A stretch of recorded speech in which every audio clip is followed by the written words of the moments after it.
I don't ever slow up, no I don't take shit. I got no love for the fakeness. If you wanna play tough and wanna hate this, I'll always show up. I don't ever slow up, no I don't take shit. I got no love for the fakeness. If you wanna play tough and wanna hate this, I'll always show up and make a statement. I don't ever slow up, no I don't take shit. I got no love for the fakeness. If you wanna play tough and wanna hate this, I'll always show up and make a statement. Everything I do so instinctive and so passionate. Every word I move so descriptive like an adjective. I got a vendetta against people who patented being. Băi, fraților, vă salut! Am venit la colegul, că le iau la un pește azi cu mine, dar văd că i-am blocat pe ăștia. Asta e mașina lui. La ghetouri stăm în jur când o auzi. Și aștept să vină și el. Ne-am dat la umbră și mergem la un crap. Nu mai scapă de mine, le iau cu mine la pește. S-a dus după mămălie. Domnul Dan, ai dat drumul la câine, încuia ușa. Cu totul. Bravo. Da, fraților, o să revin cu filmări după lac. Ai dat drumul la câini? Am dat. Ai încuia ușa. Corespunzătoare. Ce ne-a blocat? Las că ieși eu. Ăsta-i baros, ăsta-i pescarul numărul 1. Mănâncă numai pește, de asta e așa gras.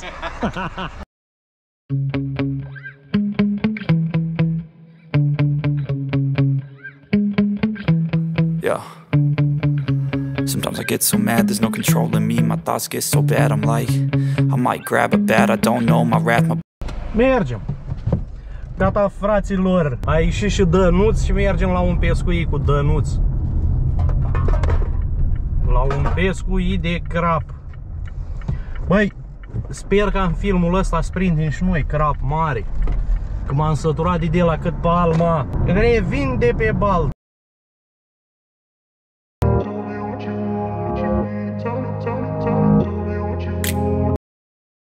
Da, fraților, Dănuț merge în limită.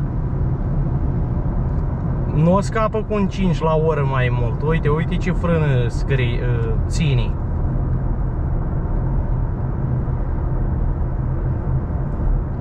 Mă țin în limită, deci 22 grade, uite. V-am zis eu că să merge legal. 60, tată, nu cumva să depășim. 60.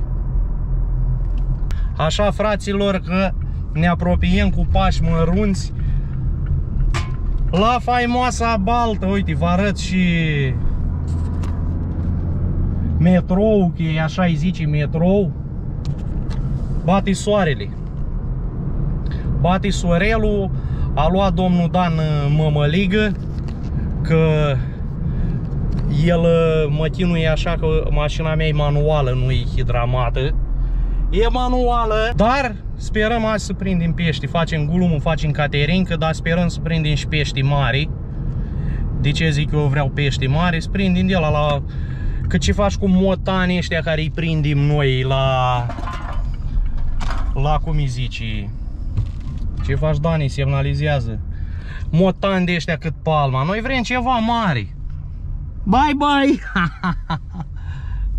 Aici la șantier, tată. Aici la șantier. Hop, Didina!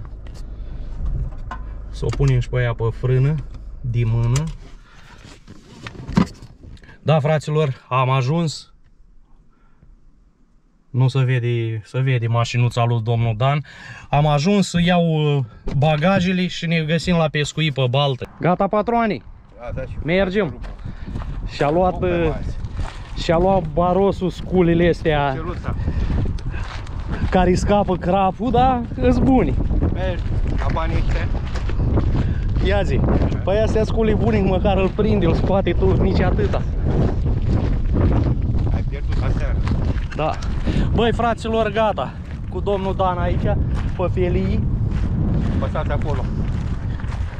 Ia auzi, apăsați acolo în timp ce beți. Frumoși, dar nici urât. În timp ce beți o bere, să apăsați și like. Cât durează? 3 secunde.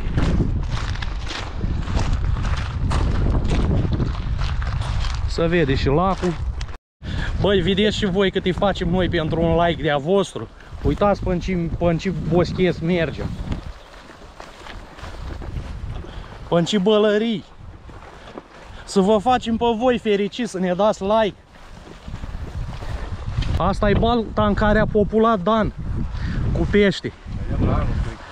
Acum așteptăm la anul ăla cât palma. Aici a populat el. Bine, aici are ce mânca. Băi, am ajuns și la lac, bate vântul cu draci, valuri mari. Lui Danuț îi place valurile astea mari. A crescut iar apa. Din zi în zi bagă ăștia apă. Și acum, dacă tot am pornit camera, cât și aprinde Nea Dan o țigari, ia zi-ne, Nea Dan, ce ai pățit ieri aici la lac? Ieri eram cu ochii aici în mal, la una, a pâșit încolo, s-a dus în partea aia. Pescarii sunt pescari, dar cam așa a fost. Am intrat în apă după el, dar... N-am fost cu tine ca să te filmez, dar o să bag din video-ul ăla o secvență cum ai intrat în apă, tot așa când ți-a furat săptămâna trecută. Când a plecat cu undița. Dar a plecat după păpurișul ăsta, acum tot lacul s-a plimbat. A luat-o, s-a plimbat. Am ocolit așa, am fugit până acolo. Cred. S-a oprit. Și aproape că l-ai văzut. L-am văzut că avea atâta capul. A pus mâna pe el, zicea? Da, a scăpat, n-a fost. Bine, m-am și speriat, sincer. Emoție, adrenalina aia. Mare. Aia e, Nea Dan rămâne aici pe locul ăsta și o să plec. Pește, poate îmi dai și mie 2 plute. Da. Hai că vă lăsăm ca să ne pregătim și noi. Și noi de o saramura, sigur. Nu-i rece. Aha.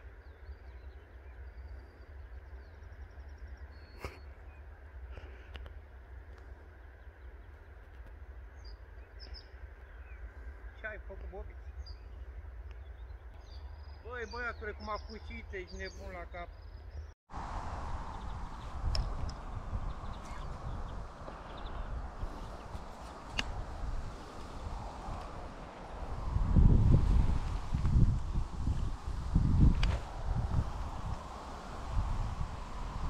Băi, fraților, le-am băgat la apă.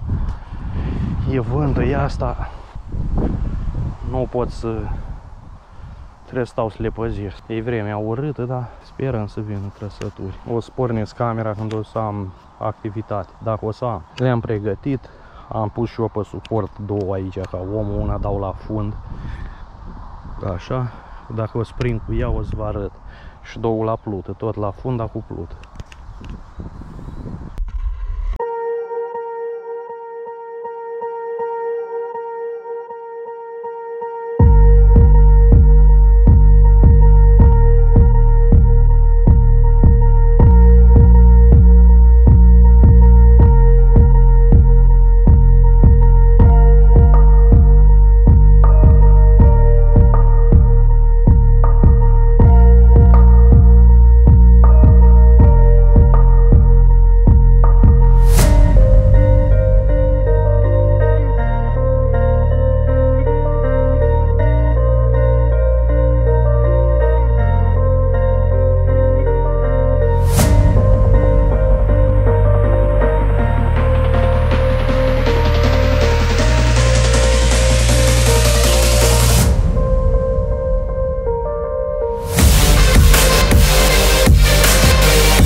Băi, fraților, ce mai ziceți? Ați dat like? Aici e lăcușorul, bate vântul. Mi-am ales locul ăsta, nu mai dau la buruiană, pentru că la buruiană se încurcă și îl scăp. Mai bine prind unul aici toată ziua și pot să-l scot pe mal,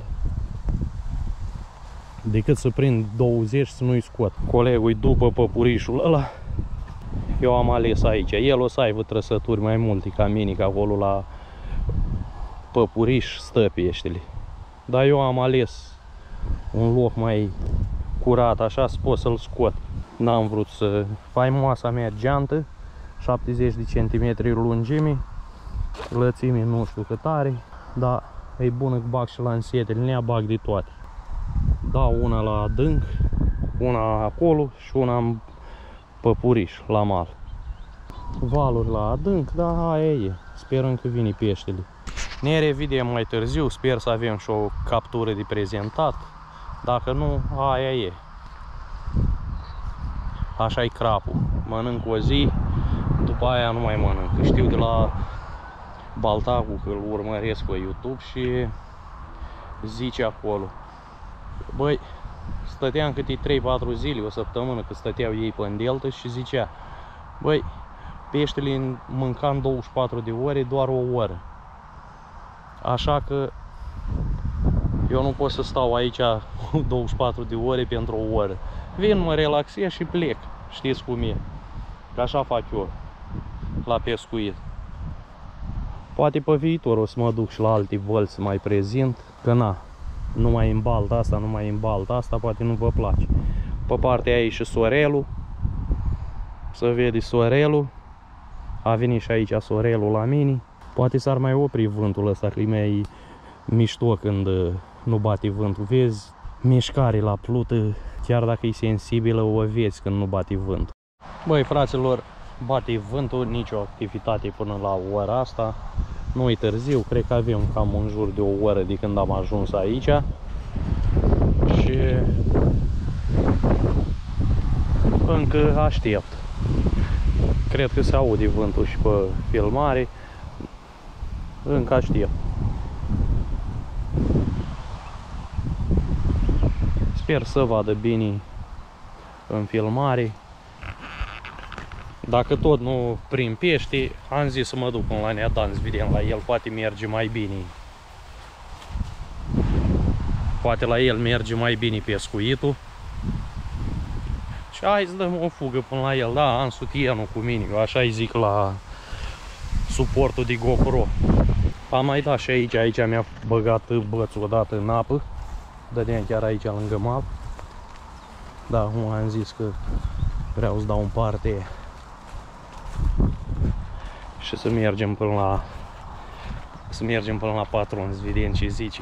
Ajungem acum la el. Cred că ne înjură că suntem cu filmatul, dar asta e. Mișcă domnul Dan? Nimic. Nimic, a? Și vântul ăsta urât. Valuri mari și la tine. Da. Încă mai mergi. Mai stă ca un pic. Ai taifun. Da. Păi nici la mine niciun țac. Așteptăm. Cum și el ne-a așteptat, că l-așteptăm și noi.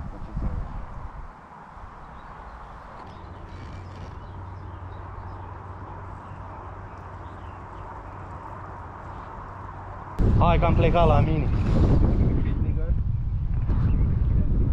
Da, fraților, am plecat de la Neadan. Bate soarele ăsta. Fire întinse și vouă, a zis și Neadan.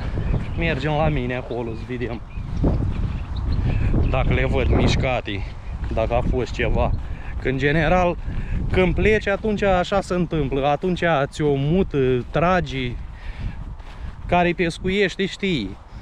Când te duci la pipi, când te duci să faci altele, când ai un telefon, când ești ocupat, atunci peștele nostru trage. Când ești lângă ele, un țac n-ai. Că așa mi s-a întâmplat de multe ori, de asta zic. Da, acum n-am nimica mișcat aici la mine. Le văd pe poziții cum le-am lăsat. Asta o folosesc la spinning, dar acum am zis hai să o bag să am mai multe în apă. Să am 3. Că cealaltă n-am mai luat-o, că să încurcă la inelele alea și de asta n-am luat-o ca să... Bun, fraților, o să mai revin între timp. Fraților, am schimbat locul, că acolo nimic, bă. Nimic. Și am venit în partea asta, chiar dacă e buruiană, poate aici trage. Valuri mari. măricele. Cel puțin partea aia de lac nu poți să te apropii. Aici mai e cum mai e. Azi zi cu vânt. Zi cu vânt, fraților. S-a mutat și Neadan mai în partea asta, că el stătea în colul de păpurișul ăla, s-a mutat și el. Pentru că și acolo e valuri. Și pe lângă valuri n-a prins nimic. Și a zis să se mute și el, poate prinde. Eu am dat în partea aia, acum m-am mutat aici, bă, o țăcăneală, am momit acolo în partea aia o grămadă, dar nimic unde am dat eu. Și așa că am zis că aici, chiar dacă acolo a fost momit, azi bea apă peștele. Ieri am mâncat. Băi, gata cu pescuit. A? Da, stăm degeaba.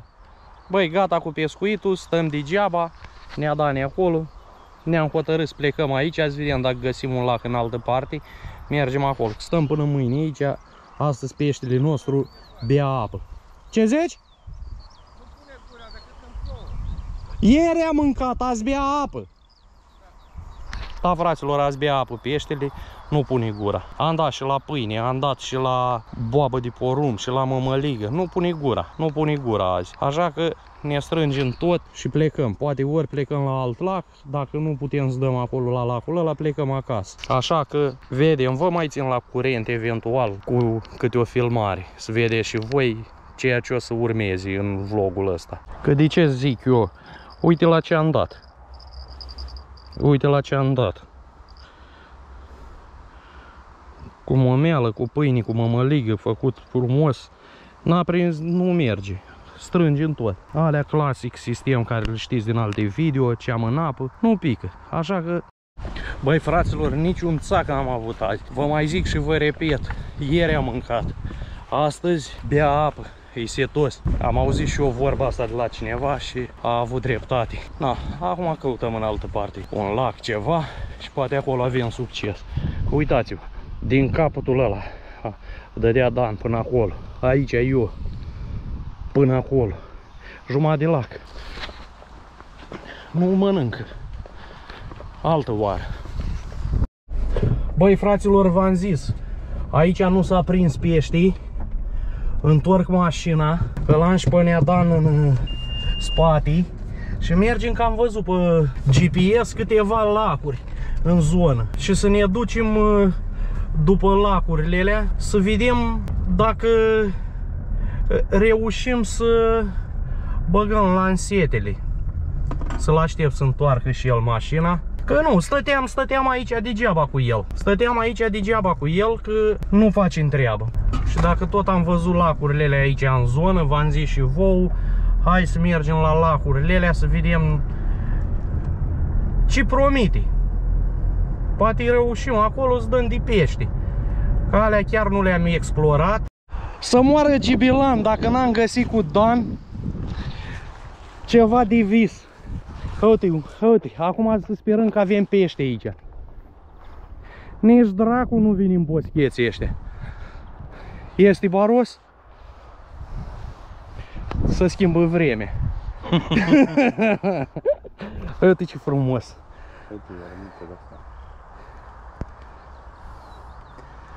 Acum să-ți vedem.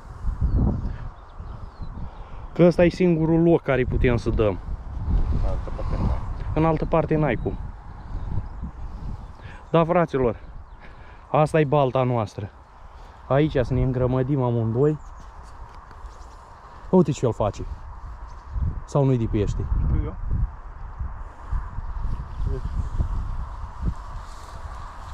Apa șoara. Să vedem urmi de astea. A mai fost cineva pe aici, e tăvălit, nu-i tăvălit? Nu prea pare. E mică, are vreo jumătate de metru.